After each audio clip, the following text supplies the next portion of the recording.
Assalamualaikum warahmatullahi wabarakatuh. Cinta. 1400 tahun yang lalu, seorang laki-laki rela mengorbankan jiwanya, hartanya, bahkan nyawanya karena sebuah cinta. Cinta seorang hamba kepada Tuhannya. Jauh sebelum Masehi, seorang laki-laki juga yang rela mengorbankan anak laki-lakinya, mengorbankan salah satu harta yang paling dicintainya karena kecintaannya kepada Allah Subhanahu wa Ta'ala. Apakah sampai di situ makna cinta? Apakah masih ada di zaman kita saat ini?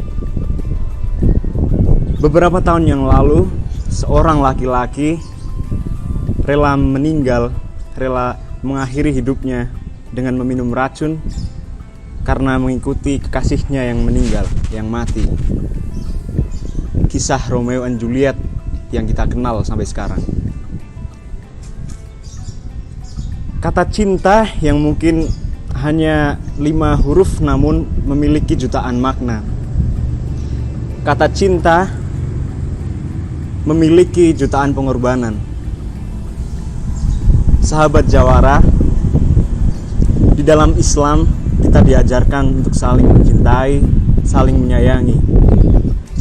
Allah Subhanahu wa Ta'ala mengutus manusia terbaik di muka bumi ini, Nabi Muhammad SAW, dalam Quran surat Al-Anbiya ayat 7 yang berbunyi, A'udzubillahi minasyaitonirrajim.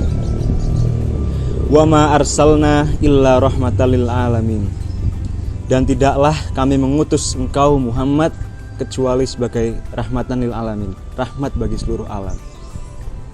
Makna rahmat bagi seluruh alam bisa kita artikan sebagai kasih sayang bagi seluruh alam. Itulah tujuan diutusnya Nabi Muhammad SAW ke muka bumi ini.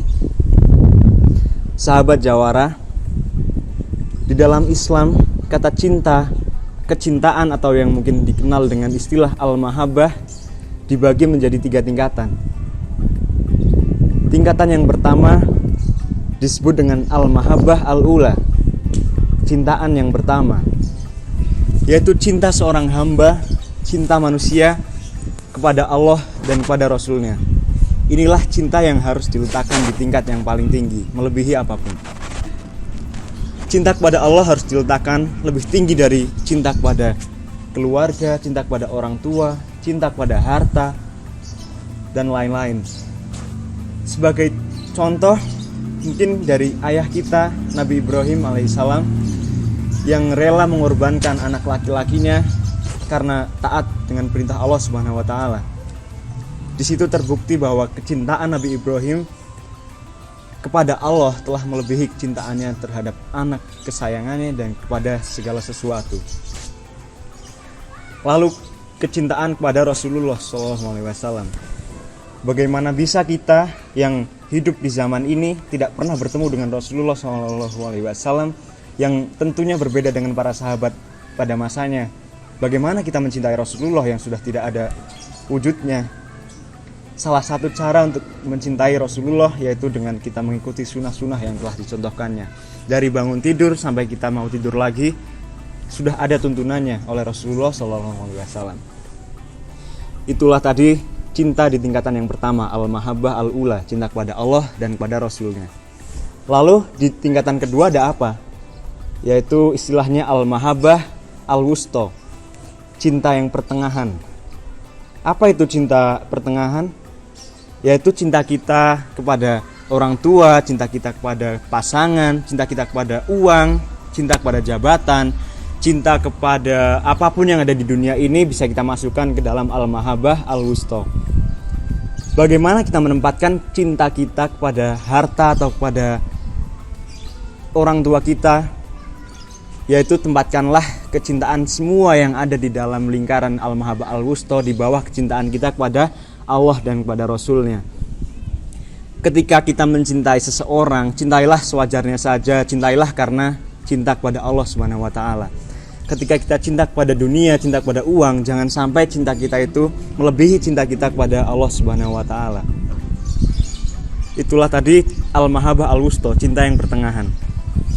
Lalu di tingkatan yang ketiga atau di tingkatan yang terakhir ada istilah al-mahabbah al-adna, cintaan yang rendah. Apa itu cinta yang rendah, al-mahabbah al-adna? Yaitu cinta kepada segala sesuatu yang melebihi kecintaan kita kepada Allah dan Rasulnya. Sebenarnya sebagai contoh kecintaan kepada orang tua, mencintai orang tua adalah hal yang terpuji, hal yang dicontohkan oleh Rasulullah. Namun kecintaan kepada orang tua pun bisa menjadi al-mahabbah al-adna, bisa menjadi cinta yang rendah. Ketika kecintaan kita terhadap orang tua kita melebihi kecintaan kita terhadap Allah Subhanahu wa taala dan kepada Rasulullah. Misalnya, orang tua kita menyuruh kita untuk melakukan sesuatu yang bertentangan dengan agama. Sebagai contoh, misalnya orang tua kita menyuruh kita untuk menyembah patung, atau mungkin dengan alasan sekedar tradisi atau apapun itu. Namun karena itu bertentangan dengan tuntunan agama Islam, bertentangan dengan hukum Allah, maka ketika kita mendahulukan cinta kepada orang tua ini, itu bisa jadi masuk ke dalam al-mahabbah al-adna, dan itu sangat dilarang oleh agama. Bagaimanapun caranya, kecintaan kepada Allah dan Rasulnya harus kita tempatkan di tingkat yang paling tinggi. Itulah beberapa tingkatan cinta yang ada di agama Islam. Sebagai penutup, mencintai itu kata kerja, dicintai itu kata sifat, tapi cinta bukan kata benda, cinta itu kata hati. Assalamualaikum warahmatullahi wabarakatuh.